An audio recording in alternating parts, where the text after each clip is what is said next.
जहाँ में सब जो मुक़द्दर जुदा जुदा आहे, जहाँ में सब जो मुक़द्दर जुदा जुदा, रुतबे में आहिनि गदा ऐं तवंगर जुदा जुदा।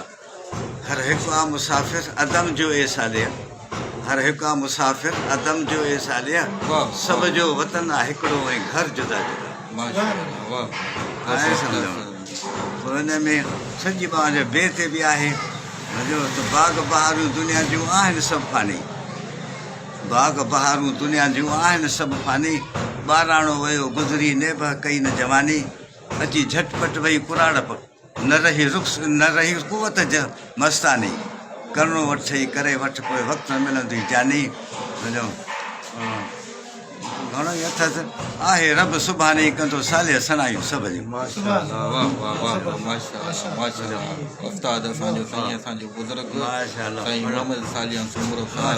अॻिते बि घणो ई कुझु आहे पर यादि अचनि इहो कजो।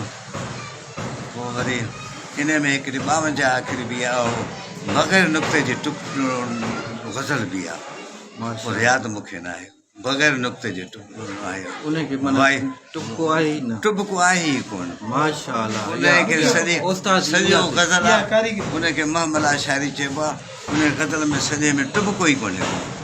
साईं तव्हां किताब घणा लिखिया? 8 किताब लिखिया अथऊं, 8 किताब अलहमदुलिल्लाह। हिकिड़ो हाणे आख़िरी किताब मुंहिंजो आयो आहे त इहो सिंध जी तहज़ीब जो मुख़्तसिर अहवाल, सिंध जी तहज़ीब जो मुख़्तसिर अहवाल।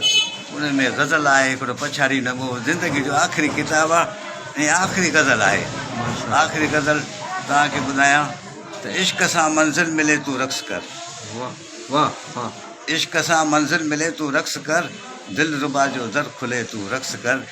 जे वञनि पर्दा हटी हिजाब जा, जे वञनि पर्दा हटी हिजाब जा, मुंहुं बि मुर्की जे ॾिसे तूं रक़्स कर।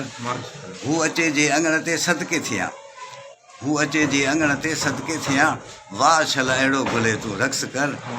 इल्मो अदब सां ठहंदी आहे ज़िंदगी, इल्मो अदब सां ठहंदी आहे ज़िंदगी, ॾात जे अहिड़ी मिले तूं रक़्स कर। वेंदा ही दर्दो अलम सभु दूर थी, वेंदा ही दर्दो अलम सभु दूर थी, दर्द जो दरमा मिले तूं रक़्स कर। हिन ॾुखायल हाल ते साले सदा, हिन ॾुखायल हाल ते साले सदा, रहमत यज़ा वसे तूं रक़्स कर। अलहमदुलिल्लाह अलहमदुलिल्लाह अलहमदुलिल्लाह, शुक्र आहे मालिक जा लख एहसान।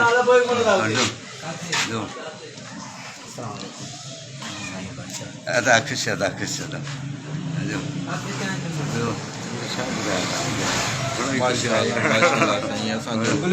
मोहम्मद सालिया सूमरो साहिब नसराबाद जी सूंहं ऐं माना असांजो त वॾो आहे, अबो आहे असांजो, अलाह ख़ुशि करे आबाद करे। तमामु बहितरीनु लेखक शाइर, असांजूं दुआऊं हिन सां गॾु। आमीन आमीन।